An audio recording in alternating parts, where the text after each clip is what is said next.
बिस्मिल्लाहिर्रहमानिर्रहीम। अस्सलाम वालेकुम स्टूडेंट्स। चैप्टर नंबर 7 की फास्ट टू बिगिन कर लेते हैं। इसमें देखते हैं कि लॉन्ग क्वेश्चन कौन से इंपॉर्टेंट हैं, एमसीक्यूज़ के हवाले से किस तरह के क्वेश्चंस आ सकते हैं, शॉर्ट क्वेश्चन, साइड ब्लॉक्स। तो स्टार्ट करते हैं। ये मैटर के बारे में है, आपको पता है स्टेट्स ऑफ मैटर कितनी हैं, 3। तो फर्दर इसकी जो फोर्थ स्टेट ऑफ मैटर भी है वो कौन सी है, that is plasma. Ionic state of plasma है, उसके बारे में हम डिटेल से पढ़ेंगे। तो सबसे पहले इसमें जो क्वेश्चन है that is kinetic molecular model of matter. ठीक है, ये आपने शॉर्ट क्वेश्चन में इसके जो 3 पॉइंट्स दिए हुए हैं ये पॉइंट आप करेंगे। Matter is made of small particles, इस तरह ये सारे जो है मॉलिक्यूल्स अट्रैक्ट ईच अदर। ठीक है, इस तरह यहाँ तक आपका क्या है, एक ये शॉर्ट क्वेश्चन। ठीक है, उसके बाद आगे सॉलिड्स के बारे है। सॉलिड में आप ये डिटेल से इसमें नीचे जो इसके पॉइंट्स दिए हुए हैं कि इसमें फोर्स ऑफ अट्रैक्शन ज़्यादा होती है, मॉलिक्यूल्स एक दूसरे से ज़्यादा क्लोजली टाइटली बाउंड टुगेदर होते हैं।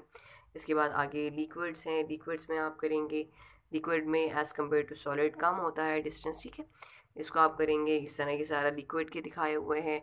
और ये जो है ये आपके पास गैसेस है, गैसेस के हवाले से सारे पॉइंट्स हैं। ये टॉपिक ज़्यादा शॉर्ट के लिए इंपॉर्टेंट है तो आप शॉर्ट के लिए करेंगे। उसके बाद plasma fourth state of matter है, ये आपने करना है। प्लाज्मा क्या है, गैस मॉलिक्यूल्स को जब हीटअप किया जाता है तो उनमें कोलिजन्स बढ़ती है जिसकी वजह से तोड़ फोड़ होती है, और वो जो आयनिक स्टेट ऑफ मैटर होती है उससे हम क्या कहते हैं, प्लाज्मा कहते हैं। ठीक है, ये किन चीज़ों में एग्जिस्ट करता है वो सारा आपने बताना है। ठीक है, इसमें ये सारा शॉर्ट क्वेश्चन हैं। फोर्थ स्टेट ऑफ मैटर है, ये यहाँ तक कंप्लीट आप करेंगे। ठीक है, उसके बाद आप नेक्स्ट पेज पे आए। नेक्स्ट पेज पे डेंसिटी वाला टॉपिक है, ये टॉपिक शॉर्ट के लिए इम्पॉर्टेंट है। यहाँ सारा बताया हुआ है कि जिन चीज़ों की डेंसिटी कम होती है वो चीज़ें फ्लोट करती हैं, जिनकी डेंसिटी ज़्यादा होती है वो डूब जाती हैं, मतलब सिंक करती हैं। ठीक है, इसके अलावा ये आपको एक साइड में ये नज़र आ रहा है, ये शॉर्ट ये एमसीक्यूज़ के लिए बहुत इंपॉर्टेंट है। डिफरेंट ऑब्जेक्ट्स की आपको डेंसिटीज़ बताई हैं वो आप याद करेंगे। इसके अलावा ये डेंसिटी का ये सारी डेफिनेशन आ गई, ये फॉर्मूला है। इसके बाद एसआई यूनिट इस किलोग्राम पर क्यूबिक मीटर ये आप देखेंगे। और इसके अलावा यहाँ एक एमसीक्यूज़ है, the mass of 5 litre of water is 5 kg, calculate its density. ठीक है, तो आप देखें पानी चाहे जितना भी हो, ठीक है, पानी की जो आपके पास डेंसिटी है दैट इज़ कांस्टेंट। पानी चाहे समंदर में है या दरिया में है, उसकी जो डेंसिटी की वैल्यू है दैट इज़ 1000 किलोग्राम पर क्यूबिक मीटर। ठीक है, तो आप बताएंगे कि जो डेंसिटी है दैट इज़ 1000। इसके अलावा ये डिफरेंट डेंसिटीज़ आपको दी हुई हैं, इनकी वैल्यूज़ ये आप करेंगे एमसीक्यूज़ के हवाले से। उसके बाद नेक्स्ट पेज पे आएँ तो ये इक्वेशन डेंसिटी के हवाले से इक्वेशंस हैं, डेंसिटी का फॉर्मूला और उससे इंटरचेंजेबल जितने भी फॉर्मूलाज है। ठीक है, उसके बाद ये जो साइड हो गई यहाँ आपको वैल्यूज़ नज़र आ रही हैं कि 1 क्यूबिक मीटर जो है दैट इज़ 1000 लीटर्स के इक्वल होता है ये। ठीक है, कि जो 1 क्यूबिक मीटर है इसका मतलब जो वॉल्यूम है वो 1000 लीटर के इक्वल है। इस तरह डिफरेंट वैल्यूज़ दी हुई हैं, ये एमसीक्यूज़ के हवाले से इंपॉर्टेंट है, ये आपने करनी है। नेक्स्ट पेज पे ये एग्जांपल है, एग्जांपल आप करेंगे, ये शॉर्ट में भी आ सकती है, एमसीक्यूज़ में भी पूछी जा सकती है। ठीक है, इसके अलावा ये एक साइड बुक आपको नज़र आ रहा है, उसमें ये बताया हुआ है कि जैसे जैसे आप ऊपर की तरफ जाते हैं तो डेंसिटी क्या हो जाती है, डिक्रीज़ होती जाती है। ठीक है, इसमें आप भी कर लेंगे। नेक्स्ट आपके पास प्रेशर है, प्रेशर आप शॉर्ट के लिए टॉपिक करेंगे, इसमें डेफिनेशन है, इसका फॉर्मूला है। नेक्स्ट पेज पे आप इसका करेंगे एसआई यूनिट। ठीक है, 1 न्यूटन पर metre square is equal to 1 pascal. उसके बाद एटमॉस्फेरिक प्रेशर है, ये भी आप शॉर्ट के लिए करेंगे। इसमें जो फर्स्ट पैराग्राफ है कंप्लीट यहाँ से ये यहाँ तक एटमॉस्फेरिक प्रेशर के बारे बताया हुआ है। एटमॉस्फेयर की डेफिनेशन ये आपको नज़र आ रही है, ये आप करेंगे। और साइड पे जो साइड बॉक्स हैं वो आप देखते आएंगे। अगले आप आएँ, अगर ये लॉन्ग क्वेश्चन में आए तो वो इस तरह पूछ सकता है कि जो एटमॉस्फेरिक प्रेशर है वो किस तरह इन ऑल डायरेक्शंस एक्ट करता है, तो उसमें एक्सपेरिमेंटली आप इसको प्रूव करेंगे। ये आपका take an empty tin can यहाँ से लेके नेक्स्ट पेज पे कि यहाँ तक इसका पूरा प्रूफ एक्टिविटी है, ये आप करेंगे। ये लॉन्ग में आ सकता है। ठीक है, उसके बाद मेजरिंग एटमॉस्फेरिक प्रेशर है, तो एटमॉस्फेरिक प्रेशर में आप देखें ये जो टॉपिक है ये आप शॉर्ट के लिए करेंगे। इसमें बैरोमीटर की डेफिनेशन है, instrument that is used to measure atmospheric pressure is called barometer. उसके बाद आगे मरकरी बैरोमीटर है, ये सारा one of the simplest barometer is called mercury barometer. इसको अगर आप शॉर्ट के लिए कर रहे हैं तो बस सर्टेन हाइट यहाँ तक कर लें शॉर्ट के लिए अटैम्प्ट। उसके बाद नेक्स्ट यहाँ एक इम्पॉर्टेंट एमसीक्यूज़ है कि जो एटमॉस्फेरिक प्रेशर है सी लेवल पे कितना है, 101300 न्यूटन पर मीटर स्क्वेयर है। तो इसकी वैल्यू 325 होती है, लेकिन यहाँ इन्होंने 101300 लिखी हुई है, तो ये अप्रॉक्सीमेट वैल्यू लिखी हुई है। ठीक है, उसके बाद ये एक क्वेश्चन है कि वाटर बैरोमीटर क्यों नहीं बनाए जाते, मरकरी के बैरोमीटर क्यों बनाए जाते हैं। तो आपको पता है मरकरी की जो डेंसिटी है वो ज़्यादा है। जब मरकरी की डेंसिटी ज़्यादा है तो हम इसीलिए इसको यूज़ करते हैं। इसका प्रॉपर इसने रीज़न के साथ आंसर दिया हुआ है यहाँ तक, ये आप लिखेंगे। उसके बाद ये साइड ब्लॉक एक आप नज़र आ रहा है कि जो वैक्यूम क्लीनर है वो किस तरह वर्क करता है।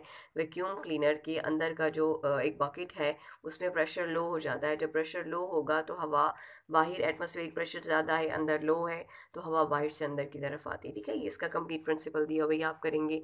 उसके बाद यहाँ एक शॉर्ट क्वेश्चन है कि वेरिएशन इन एटमॉस्फेरिक प्रेशर, कि जैसे जैसे आप ऊपर जाते हैं एटमॉस्फेरिक प्रेशर भी कम होता जाता है। ठीक है, इसको आपने यहाँ तक कंप्लीट करना है। उसके बाद नेक्स्ट पेज पे है कि एटमॉस्फेरिक प्रेशर के चेंज होने से वेदर में क्या चेंजेस आते हैं। ठीक है, जनरल बात की हुई है। ठीक है, उसके बाद आगे ये जो है ये पैराग्राफ, इसमें उसने बताया है कि एटमॉस्फेरिक प्रेशर के कम होने से वेदर में क्या चेंजेस आते हैं। और इस पैराग्राफ में उसने ये बताया कि एटमॉस्फेरिक प्रेशर के ज़्यादा होने से क्या चेंजेस आते हैं वेदर में। ठीक है, ये आप यहाँ तक करेंगे। उसके बाद ये जो साइड ब्लॉक है इसमें ये बताया हुआ है कि जो स्ट्रॉ है वो किस तरह काम करता है। जैसे हम सक करते हैं, स्ट्रॉ के अंदर का जो प्रेशर है वो कम हो जाता है, एटमॉस्फेरिक प्रेशर ज़्यादा होता है तो लिक्विड क्या होता है, हमारी तरफ खिंचा चला आता है, ऊपर की तरफ मूव करता है। इसके अलावा प्रेशर इन लिक्विड्स है, ये टॉपिक आप करेंगे। प्रेशर इन लिक्विड्स का टॉपिक है, ये आप लॉन्ग के लिए करेंगे। लिक्विड एक्सर्ट प्रेशर, ठीक है, ये यहाँ से आपने स्टार्ट करना है, नेक्स्ट पेज तक है। और इसमें जो फर्स्ट पैराग्राफ है ये आपके पास है प्रेशर सेंसर का क्वेश्चन भी आ सकता है कि what is the function of pressure sensor या व्हाट इज़ प्रेशर सेंसर। इसके साथ आपने ये वाली डायग्राम भी बनानी है लॉन्ग क्वेश्चन में। ठीक है, शॉर्ट जब आए तो इसमें सिर्फ आप ये करेंगे प्रेशर सेंसर। ठीक है, ये पूरा पैराग्राफ यहाँ तक आएगा। और जब ये लॉन्ग आएगा तो कंप्लीट आप इसको अटेम्प्ट करेंगे। नेक्स्ट पेज पे आए, नेक्स्ट पेज पे आपने इसको यहाँ तक कंप्लीट अटेम्प्ट करना है। ठीक है, इसके बाद यहाँ से एक क्वेश्चन है कि what are the factors on which pressure of liquid depends upon. तो लिक्विड प्रेशर डिपेंड करता है ग्रेविटी पे, डेंसिटी ऑफ लिक्विड पे और डेप्थ पे। ठीक है, उसमें आपने ये यहाँ से लेके कंप्लीट इसको ये पूरा विद डेप्थ तक अटेम्प्ट करना है। आगे पास्कल लॉ है, पास्कल लॉ लॉन्ग में भी आ सकता है लेकिन ये ज़्यादा शॉर्ट में आता है तो आप इसको शॉर्ट के लिए अच्छे से करेंगे। Pressure applied at all the, ये सारा आप करेंगे ऑफ दी लिक्विड यहाँ तक। ठीक है, ये इसकी स्टेटमेंट है।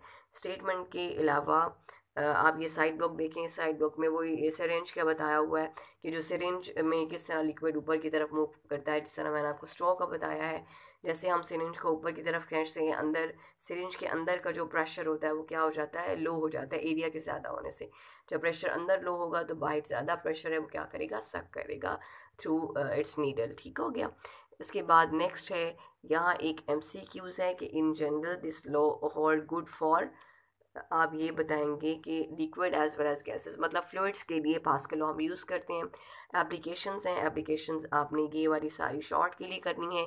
आगे जो हाइड्रोलिक प्रेस है ये टॉपिक लॉन्ग में आता है, हाइड्रोलिक प्रेस से लेके आप नेक्स्ट पेज पे आएँ, इसमें आपने ये वाली डायग्राम भी बनानी है। उसके बाद ये कंप्लीट आप अटेम्प्ट करते हुए कि आप करेंगे फोर्स मल्टीप्लायर यहाँ तक। ठीक है, और अगर फोर्स मल्टीप्लायर का है कि हाइड्रोलिक प्रेस को जिस तरह हम यूज़ करते हैं इनको फोर्स मल्टीप्लायर क्यों कहा जाता है, तो आप इसको अटेम्प्ट करेंगे। यहाँ से F2 से लेके फोर्स मल्टीप्लायर तक ये आ जाएगा। उसके अलावा नेक्स्ट ये जो आपको एग्जांपल दी हुई है ये आप करेंगे न्यूमेरिकल्स के लिए कि किस तरह आप F2 फाइंड आउट करेंगे। F1 आपको गिवन है तो ये सिंपली आप इस तरह फाइंड आउट कर लेंगे। उसके बाद ब्रेकिंग सिस्टम इन व्हीकल्स है, ये इतना ज़्यादा इंपॉर्टेंट टॉपिक नहीं है लेकिन ये फिर भी शॉर्ट लॉन्ग के लिए आ सकता है। तो लॉन्ग के लिए करने के लिए आप इसको इसमें कंप्लीट आपने ये डायग्राम करनी है। और next braking system of cars से लेके आप इसको आए नेक्स्ट पेज पे स्टॉप्स द व्हील्स यहाँ तक। ठीक है, उसके बाद आर्किमिडीज प्रिंसिपल है, दिस इज़ लॉन्ग क्वेश्चन। तो आर्किमिडीज प्रिंसिपल यहाँ से स्टार्ट हो रहा है, an air filled balloon immediately shoots up, यहाँ से लेके आप नीचे की तरफ आएँ तो यहाँ इसमें ये जो है यहाँ से यहाँ तक ये अपथ्रस्ट के बारे में बताया हुआ है यहाँ तक। ठीक है, और ये आपको एक नज़र आ रही है स्टेटमेंट, ये स्टेट आर्किमिडीज प्रिंसिपल जब आए शॉर्ट में आप इसको ये लिखेंगे। अगर ये लॉन्ग में आएगा तो आप इसको कंप्लीट अटेम्प्ट करते हुए विद दिस डायग्राम करेंगे।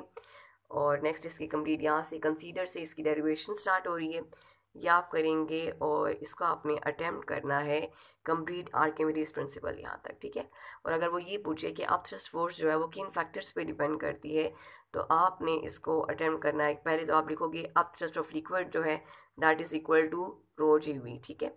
फिर उसके बाद आपने ये पूरा बताना है कि here A H is equal to यहाँ से लेके विच इज़ आर्किमिडीज प्रिंसिपल यहाँ तक कि ये रो जी और वी पे डिपेंड करती है, मतलब ग्रेविटी की वैल्यू पे, डेंसिटी ऑफ लिक्विड पे और वॉल्यूम ऑफ ऑब्जेक्ट पे, ठीक है। उसके बाद ये एग्जांपल आपने करनी है। ये एग्जांपल आपकी है न्यूमेरिकल के हवाले से 5 नंबर की आ सकती है, या इवन कि वो न्यूमेरिकल ये एमसीक्यूज में भी आपसे पूछ सकते हैं। और यहाँ एक साइड बुक है हाइड्रोमीटर। हाइड्रोमीटर जो है वो आपको density of liquid find out करने के लिए आप यूज़ करते हैं। इसके लास्ट में है कि बैटरी की जो एसिड की कंसनट्रेशन है वो मेजर करने के लिए हम एसिड मीटर यूज़ करते हैं। ये भी एमसीक्यूज़ में आ सकता है, ठीक है, ये आप करेंगे। और ये सारी एग्जांपल है। नेक्स्ट पेज पे आप आएँ। नेक्स्ट पेज पे है डेंसिटी ऑफ ऑब्जेक्ट, ठीक है। ये टॉपिक आप शॉर्ट के लिए करेंगे कि आर्किमिडीज प्रिंसिपल की वजह से हम डेंसिटी ऑफ ऑब्जेक्ट भी फाइंड आउट कर सकते हैं।